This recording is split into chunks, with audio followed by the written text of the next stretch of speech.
Emmanuel Sénaillon Samson. Révélation de mes 2 heures au paradis. Rencontre divine avec Jésus-Christ. Une vision a été donnée par Jésus-Christ à Emmanuel Samson Jude, membre du Deeper Christian Life Ministry, un groupe pentecôtiste basé à Lagos, au Nigeria. Le Seigneur est plus puissant que le bruit des grandes eaux, que les puissantes vagues de la mer. Tes témoignages sont très sûrs, la sainteté devient ta maison, éternelle, pour toujours. Psaume 93 sur 4-5. L'Éternel d'en haut est plus puissant que le bruit des grandes eaux, que les vagues puissantes de la mer. Tes témoignages sont très sûrs, la sainteté devient ta maison, Yahvé, pour toujours. Je considère sous le soleil que pour chacun il y a une mission, et cette mission peut être soit pour le bien ou le mal, elle profitera à Dieu ou au diable. Votre décision déterminera votre destination, car vous ne pouvez pas servir Dieu et Mammon. Puisque vous êtes en Christ, les vieilles choses sont passées. Parce que vous êtes une nouvelle créature, vous devez sortir de toutes choses impures. 2 Corinthiens 6h14-18. Ne vous mettez pas sous un joug étranger avec des infidèles. Quelle communion y a-t-il entre la justice et l'injustice? Et quelle communion y a-t-il entre la lumière et les ténèbres? Et quel accord le Christ a-t-il avec Bélial? Quelle part a le croyant avec l'infidèle? Et le temple de Dieu a des idoles. Car vous êtes le temple du Dieu vivant, comme Dieu l'a fait. J'habiterai en eux et je marcherai en eux, je serai leur Dieu et ils seront mon Dieu. Les gens. C'est pourquoi, sortez du milieu d'eux, et séparez-vous, dit le Seigneur, et ne touchez pas à l'eau. Je vous recevrai, je serai pour vous un père, et vous serez mes fils et mes filles. Filles, dit le Seigneur Tout-Puissant. Je me souviens qu'il y a quelque temps, lorsque j'étais encore dans le monde, j'ai décidé de devenir un tueur à gages. Je remercie Dieu aujourd'hui car le Seigneur a détruit tous les plans du diable contre ma vie et Jésus-Christ a fait de moi un gagneur d'âme pour son glorieux royaume. 1 Pierre 2 sur 9-10. Mais vous, vous êtes une race élue, un sacerdoce royal, une nation sainte, un peuple particulier, afin que vous publiiez les louanges de celui qui vous a appelé des ténèbres à son admirable lumière, vous qui, autrefois, n'étiez pas un peuple, mais qui êtes maintenant le peuple de Dieu, vous qui n'aviez pas obtenu miséricorde, mais qui maintenant avez obtenu miséricorde. Jésus peut encore changer ta vie. Acceptez-le dès maintenant et il fera de vous une personne singulière. Visite de Jésus-Christ. Il était environ 20h50, j'étais sur mon lit quand j'ai eu cette révélation. J'ai vu le Seigneur Jésus-Christ, il est venu vers moi et m'a dit, je suis venu te montrer quelque chose d'important. J'ai dit, Seigneur, tu m'as dit lors de ma 3e rencontre avec toi que ce serait ta dernière visite chez moi, pourquoi reviens-tu? Il sourit et dit, mon fils, tu m'as répondu quand je t'ai demandé ce que tu voulais voir d'autre dans ma vie. Royaume, et vous avez dit que ma volonté devait être faite. Cela vous a donné plus d'occasion de voir comment je veux que mon peuple soit loin de son péché. J'ai répondu, oh oui, tu m'as demandé cela lors de ma 3e rencontre, mais je sais que c'est ta miséricorde qui m'a aidé à répondre ainsi. Psaume 118 sur 1. Rendez grâce à l'Éternel, car il est bon, car sa miséricorde dure à jamais. Ma maison dans le ciel. Le Seigneur Jésus-Christ m'a alors emmené au ciel et m'a dit, mon fils, tu as demandé dans tes prières à voir la position de ta maison et je dois te la montrer.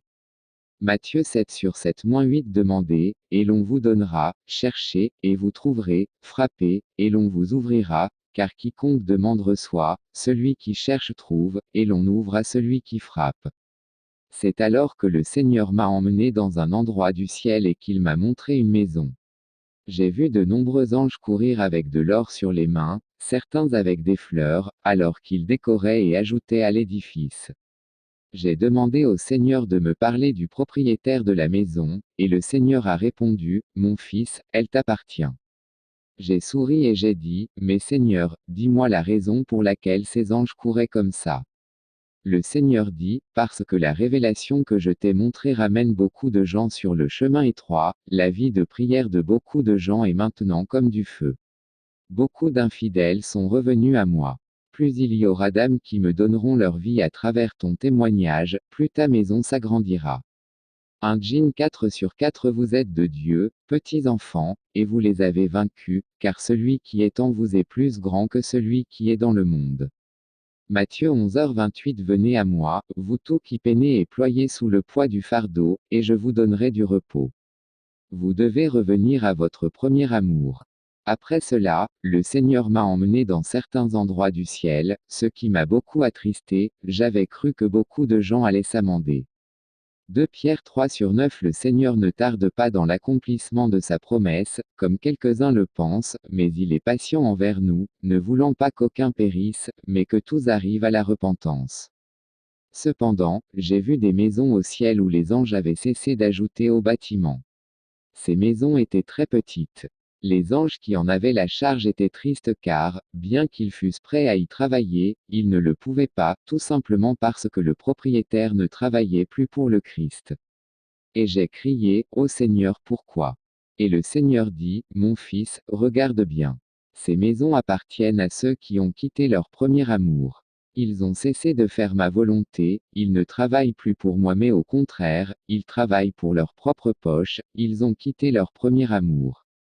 Dis-leur de se repentir et de revenir sur le chemin parce que c'est peut être trop tard pour eux plus tard. Apocalypse 2/4-5 Mais j'ai quelque chose contre toi, parce que tu as abandonné ton premier amour. Souviens-toi donc d'où tu es tombé, repens-toi, et fais les premières œuvres, sinon, je viendrai à toi bientôt, et j'enlèverai ton chandelier de sa place, si tu ne te repens pas. Continuez à gravir la montagne. Le Seigneur m'a emmené dans un endroit et m'a dit, Mon fils, regarde et vois ce qui arrive à mon peuple. Je veux qu'ils endurent et soient forts. Marc 13h13 Vous serez haïs de tous à cause de mon nom, mais celui qui persévérera jusqu'à la fin sera sauvé. Et voici que je vis une très grande montagne, et d'innombrables personnes qui la gravissaient. Je remarquai que certaines parties de cette montagne étaient pleines d'épines, d'autres étaient chaudes comme le feu, et d'autres encore étaient très lisses. Au début, toutes les parties de la montagne étaient très faciles à escalader. Premiers îles. À ce moment-là, le Seigneur m'a dit, regarde très bien et demande ce que tu veux comprendre. J'ai vu des gens qui couraient vers cette montagne et se mettaient à la gravir en toute hâte et avec joie. Soudain, ils sont arrivés aux parties épineuses de cette montagne, puis ils se sont précipités en bas et se sont enfuis, et je ne pouvais plus les voir. J'ai demandé au Seigneur de me dire ce que cela signifiait et il m'a répondu, c'est ce qu'on appelle le premier zèle. Ce sont ceux qui entendent ma parole et la reçoivent avec joie, m'acceptant comme Seigneur et Sauveur personnel. Mais lorsque la tentation du plaisir mondain est arrivée, ils sont tombés. Ils n'ont pas pu endurer, parce que leur salut n'était pas solide. Luc 8h13-14 Ceux qui sont sur le rocher, ce sont ceux qui, après avoir entendu, reçoivent la parole avec joie, mais ceux-là n'ont pas de racines, ils croient pour un temps, et à l'heure de la tentation ils se détournent. Et ceux qui sont tombés parmi les épines, ce sont ceux qui, après avoir entendu, s'en vont, et sont étouffés par les soucis, les richesses et les plaisirs de cette vie, et ne portent pas de fruits jusqu'à la perfection. Luc 6h49 Mais celui qui écoute et qui ne fait rien est semblable à un homme qui, sans fondement, a bâti sur la terre une maison contre laquelle le torrent s'est jeté avec violence, et qui est aussitôt tombé, et la ruine de cette maison a été grande. Faites-vous partie de ces personnes. Repentez-vous maintenant et soyez sauvés. La partie chaude de la montagne. Le Seigneur m'a alors montré de nombreux chrétiens dans la partie chaude de la montagne. Certains n'ont pas pu passer par cette zone tant il faisait chaud. Mais j'ai vu que certaines personnes ne se souciaient pas de savoir si cela faisait mal au corps, tout ce qu'elles voulaient, c'était terminer l'ascension et se reposer à la fin.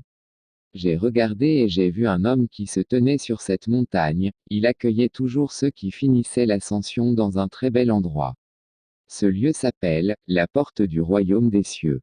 ESAI Tréma E35/8-9 Il y aura là une route, un chemin, et on l'appellera le chemin de la sainteté. Les impurs n'y passeront pas, mais elle sera pour cela, les hommes prudents, quoiqu'insensés, ne s'y égareront pas. Il n'y aura pas de lion, et aucune bête féroce n'y montera, on ne la trouvera pas, mais les rachetés y marcheront. J'ai demandé au Seigneur de m'en donner l'interprétation et il m'a dit, ce sont les épreuves et la foi de mon peuple. S'ils endurent, ils seront à moi. 1 Corinthiens 15h58. C'est pourquoi, mes frères bien-aimés, soyez fermes, inébranlables, persévérants dans l'œuvre du Seigneur, sachant que votre travail n'est pas vain dans le Seigneur. Alors, j'ai demandé au Seigneur, ne sont-ils pas aussi à toi avant? Et il dit, mon fils, j'ai accompli mon œuvre en endurant les épreuves.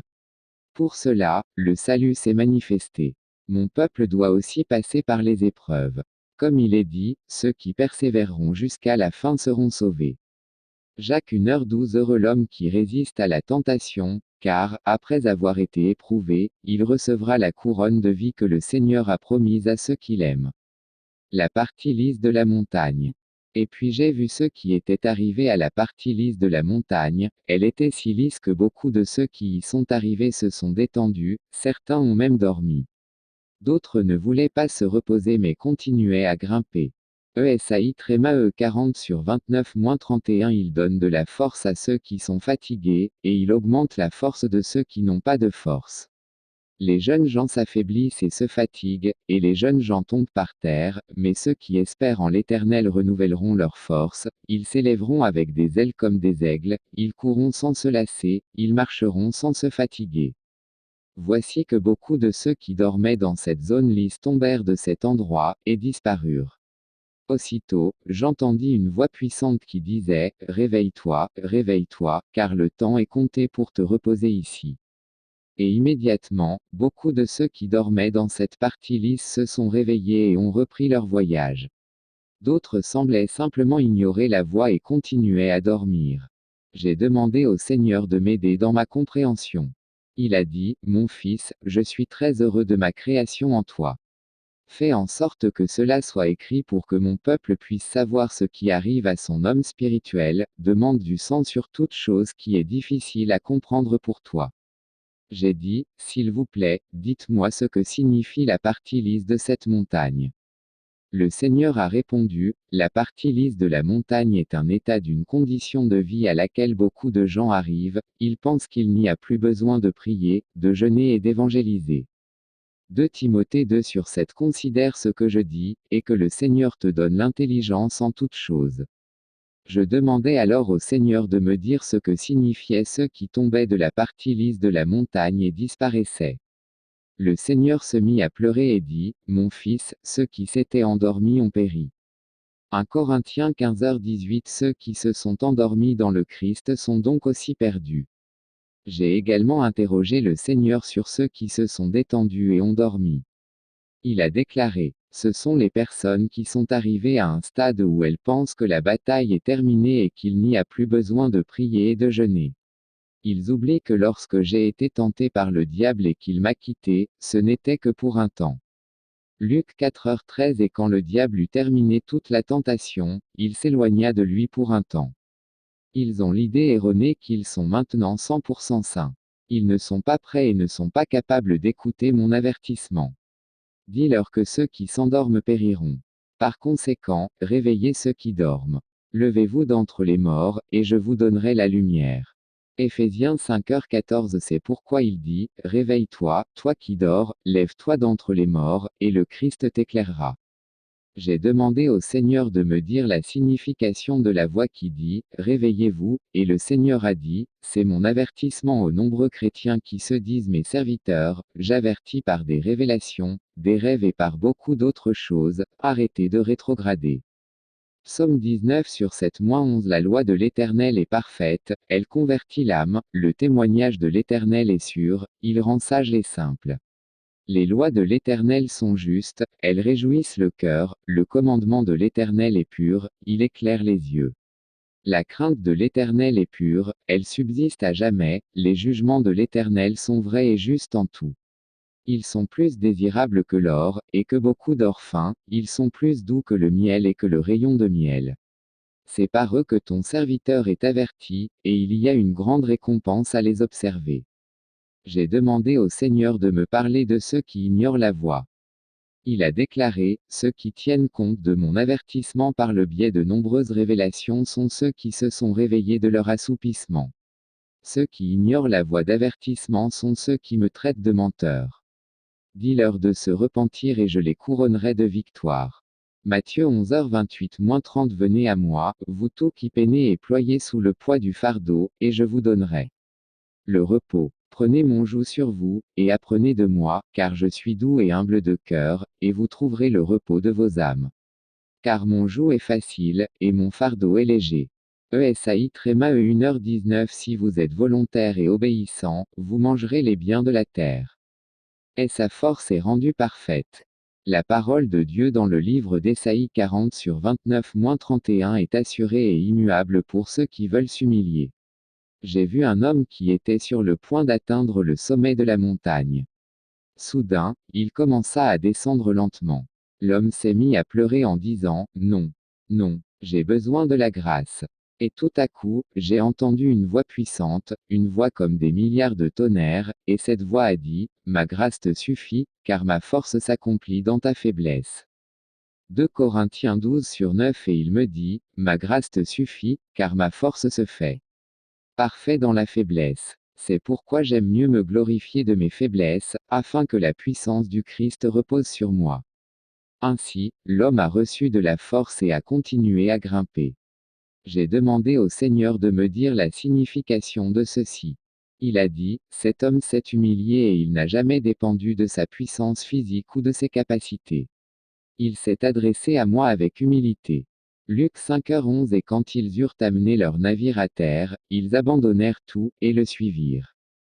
Je ne permettrai jamais qu'ils périssent parce qu'ils veulent que je contrôle leur vie. Jacques 4h10 Humiliez-vous devant le Seigneur, et il vous élèvera.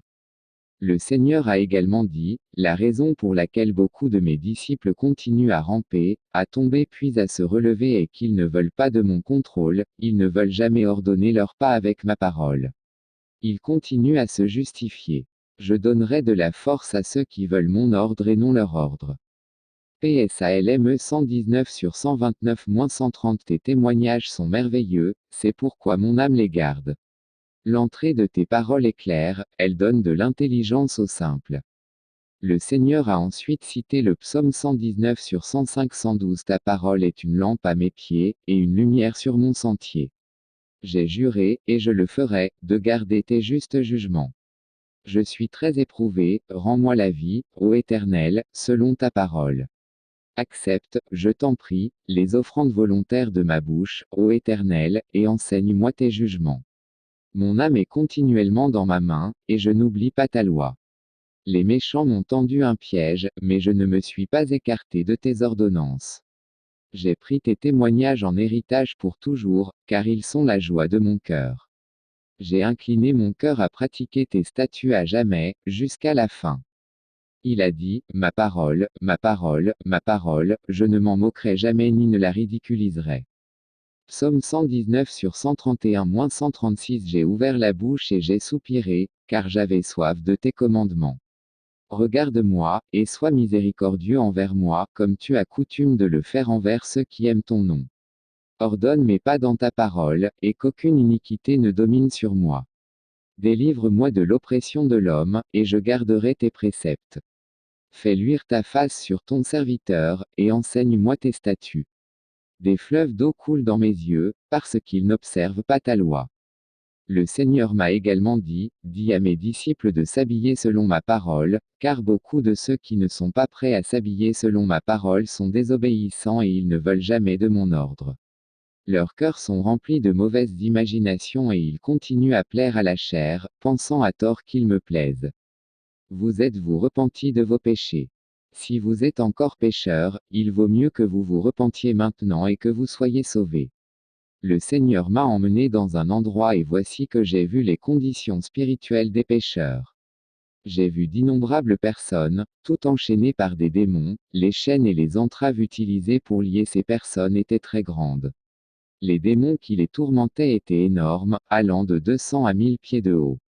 Ces monstres utilisaient de grandes épées pour couper les langues, et combien amers étaient les cris de ceux qui étaient tourmentés. Le pire de tout ce qu'ils se sont trouvés incapables d'échapper, tout cela parce qu'ils ne s'étaient pas repentis de leurs péchés dans le domaine physique. Jean 3h18-20 Celui qui croit en lui n'est pas condamné, mais celui qui ne croit pas est déjà condamné, parce qu'il n'a pas cru au nom du Fils unique de Dieu. Et voici la condamnation, la lumière est venue dans le monde, et les hommes ont préféré les ténèbres à la lumière, parce que leurs œuvres étaient mauvaises. Car quiconque fait le mal est la lumière, et ne vient pas à la lumière, de peur que ses œuvres ne soient réprouvées. Certains démons avaient 8 têtes sur un seul corps, certains avaient des cornes sur le nez, et certains démons marchaient avec leurs têtes. Ce sont les démons qui s'occupent des pécheurs. On les appelle, les dominateurs des ténèbres de ce monde. J'ai demandé au Seigneur de m'en donner la signification. Le Seigneur dit, ces gens sont les pécheurs. À moins qu'ils ne me donnent leur vie, ils ne peuvent pas échapper à ce lieu de châtiment. Guillemets double. Jean 3:3 Jésus lui répondit, en vérité, je te le dis, si un homme ne naît de nouveau, il ne peut voir le royaume de Dieu. S'il vous plaît, repentez-vous dès maintenant et donnez votre vie à Jésus-Christ. Vous êtes en grande souffrance spirituelle. Le livre du CHA accent circonflexe de la peine. Et voici que je vis un très grand livre et un énorme démon qui était assis sur un trône hideux, et il était le commandant de tous les dominateurs des ténèbres de ce monde. Il ouvrit le livre et dit, qu'ils boivent de l'acide, et ces démons obéirent à sa voix, donnant à boire de l'acide à toutes les personnes qui étaient enchaînées. Puis les corps de ces personnes ont commencé à fondre et à éclater en morceaux, puis sont revenus à la position normale. Ces gens ont pleuré amèrement, mais le Seigneur a dit, j'ai créé ces gens pour ma propre gloire, mais ils m'ont rejeté. Malgré cela, je délivrerai tous ceux qui m'accepteront comme leur Seigneur et leur Sauveur. Acte 17h30-31 Dieu a fermé les yeux sur les temps de cette ignorance, mais maintenant il ordonne à tous les hommes, en tout lieu, de se repentir, car il a fixé un jour où il jugera le monde selon la justice, par l'homme qu'il a désigné, ce dont il a donné l'assurance à tous les hommes, en le ressuscitant des morts. J'étais plein de colère parce que ces démons étaient si méchants, ils se moquaient de ceux que Dieu avait créés pour sa gloire. Dans le domaine physique, les gens rejetaient la vérité et se laissaient séduire. Galates 5:7-8 Vous avez bien couru, qui vous a empêché d'obéir à la vérité. Cette persuasion ne vient pas de celui qui vous a appelé. Sœur Akintola. J'ai vu une dame, son nom est Akintola.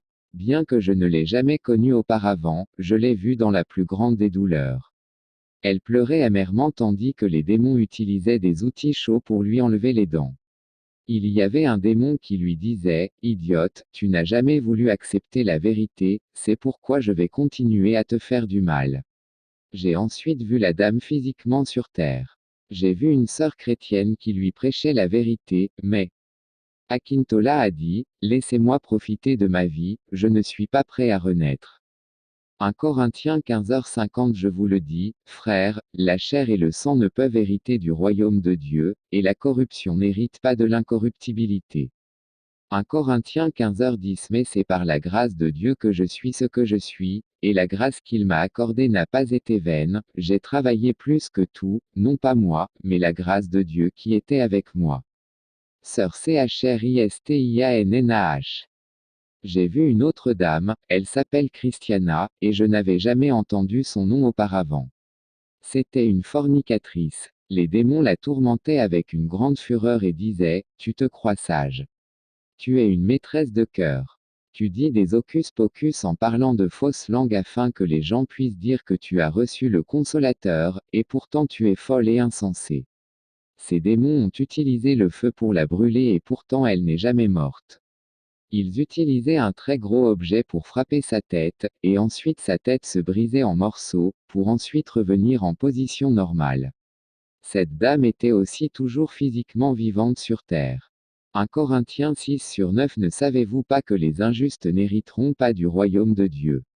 Ne vous y trompez pas, ni les fornicateurs, ni les idolâtres, ni les adultères, ni les efféminés, ni ceux qui abusent d'eux-mêmes avec les hommes. Confessez vos péchés et abandonnez-les et Jésus vous sauvera. Secret Sinners. J'ai vu des groupes de personnes, elles étaient enchaînées. Ce sont les frères et sœurs de l'Église qui commettent la masturbation, le lesbianisme, et l'homosexualité les gays. Étant dans une grande douleur spirituelle, les démons versaient de l'acide sur leur corps et ils utilisaient des lances pour les tourmenter. Certains démons utilisaient leur queue pour les battre. Luc 8h17 Car il n'est rien de secret qui ne doive être manifesté, ni rien de caché qui ne doive être connu et répandu. Le Seigneur m'a dit, ils sont dans la fosse de la corruption. Dis-leur de se repentir car je vais juger tous les secrets des hommes. Romains 2h16 Au jour où Dieu jugera les secrets des hommes par Jésus-Christ, selon mon évangile. Hébreux 4h13 Il n'y a pas non plus de créature qui ne soit pas manifeste à ses yeux, mais toutes choses sont nues et ouvertes aux yeux de celui avec qui nous avons affaire. Tous les pécheurs sont dans une grande agonie spirituelle.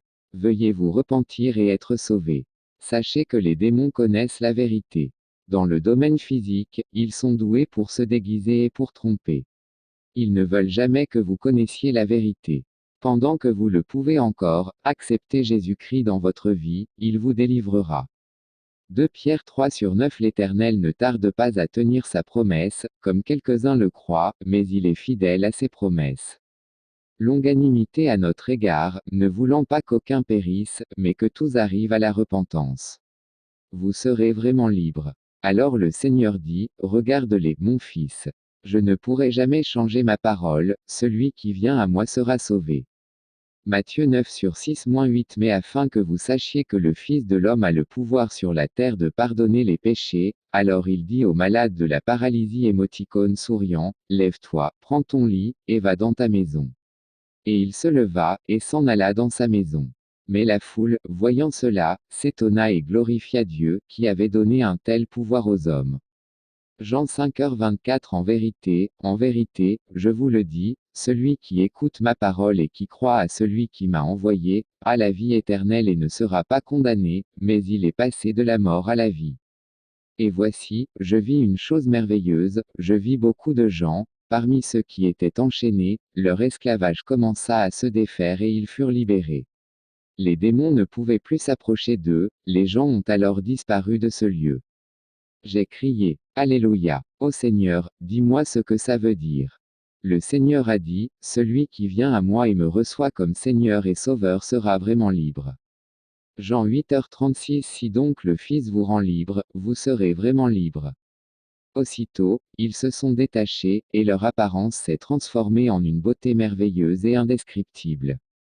Psaume 90/17 Que la beauté de l'Éternel, notre Dieu, soit sur nous, et que tu affermisses sur nous l'œuvre de nos mains, oui, l'œuvre de nos mains, affermis-la. 2 Corinthiens 5h17 Si donc quelqu'un est en Christ, il est une nouvelle créature, les choses anciennes ont disparu, voici toutes choses sont devenues nouvelles. Si tu donnes ta vie à Jésus-Christ dès maintenant, tu seras libre et libéré de tous les liens spirituels et tu deviendras une nouvelle créature. La maison de Robert Brownell. Le Seigneur Jésus-Christ m'a alors emmené dans un endroit du ciel, et j'ai vu beaucoup de grandes et belles maisons. Le Seigneur a dit, ceux-ci appartiennent à ceux qui gagnent des âmes à mon royaume, ceux qui conduisent les gens par le chemin étroit. J'ai dit, Seigneur, je veux voir la maison de Robert Brownell, responsable du site spiritlesson.com. Le Seigneur a dit, mon fils, viens voir comme les anges la construisent bien, et voici, j'ai vu une très grande et belle maison, elle était décorée de fleurs d'une beauté indescriptible. J'étais très heureux car j'avais décidé de voir sa maison avant de faire la deuxième rencontre avec Jésus-Christ. Et j'ai dit au Seigneur, tu ne m'as pas montré la maison du pasteur WF. Koumouyi. Le Seigneur a dit, c'est mon serviteur et il écoute toujours mes avertissements. Je dois te montrer pour que le message lui parvienne. J'ai ensuite vu la maison du pasteur WF. Koumouyi, sa maison était très haute mais pourtant, les anges ont continué à construire dessus. La maison du pasteur WF. Koumouyi n'est pas loin de la maison du pasteur EA. Adebois. L'armée du Seigneur. Alors le Seigneur dit, mon fils, j'ai préparé ma propre armée, et j'utiliserai toute ma puissance sur eux, et ils délivreront beaucoup de gens. Ils chasseront les démons et libéreront les captifs, ils annonceront tout mon conseil. J'utiliserai la puissance des petits enfants, j'utiliserai beaucoup de jeunes pour ma propre gloire. Chacun déclarera que je suis le Seigneur des armées. Venez et voyez-les. Alors, voici, je vis de nombreuses armées, même avec certains qui ressemblaient à des enfants de 4 ans, ils étaient tout prêts pour le travail. Et j'ai entendu une voix puissante qui disait, qui dois-je envoyer ? Alors toutes ces armées du Seigneur se sont levées, elles ont levé leurs épées en criant, ENVOYZNOUS, nous allons. ESAI tréma E6 sur 8-10. J'ai aussi entendu la voix du Seigneur qui disait, qui enverrai-je, et qui ira pour nous? Je répondis, me voici, envoie-moi. Et il dit, va, et dis à ce peuple, vous entendez, mais vous ne comprenez pas, vous voyez, mais vous ne comprenez pas. Rends gras le cœur de ce peuple, alourdis ses oreilles, et ferme ses yeux, de peur qu'il ne voie de ses yeux, n'entende de ses oreilles, ne comprenne de son cœur, ne se convertisse et ne soit guéri. Puis le Seigneur s'est mis à sourire, je ne peux pas décrire à quel point son sourire était merveilleux. Le Seigneur dit alors, dites à mon peuple que je leur ai donné la dernière minute de grâce pour qu'ils se repentent et ne périssent pas. Cours maintenant dans ma chambre de grâce et sois sauvé. Va et dis-leur. Apocalypse 3h20-22. C'est pourquoi, par les œuvres de la loi, nulle chair ne sera justifiée devant lui, car c'est par la loi qu'est la connaissance du péché. Mais maintenant, la justice de Dieu sans la loi est manifestée, comme en témoignent la loi et les prophètes, la justice de Dieu qui est par la foi en Jésus-Christ pour tous et sur tous ceux qui croient, car il n'y a pas de différence. La fin. Si vous êtes prêt à donner votre vie à Jésus-Christ, mettez-vous à genoux et faites la prière suivante. Seigneur Jésus, je me sais pécheur, je sais que j'étais dans les ténèbres, mais maintenant je suis prêt à faire ce que tu veux que je fasse. Pardonne-moi tous mes péchés, lave-moi dans la piscine de ton sang. Guéris-moi, renforce-moi, donne-moi le pouvoir sur la chair et laisse ton royaume entrer dans ma vie. Écrisse mon nom dans le livre de vie et que la joie règne dans le ciel pour le salut de mon âme, et utilise-moi grandement pour ta mission. Au nom de Jésus-Christ, je prie, Amen.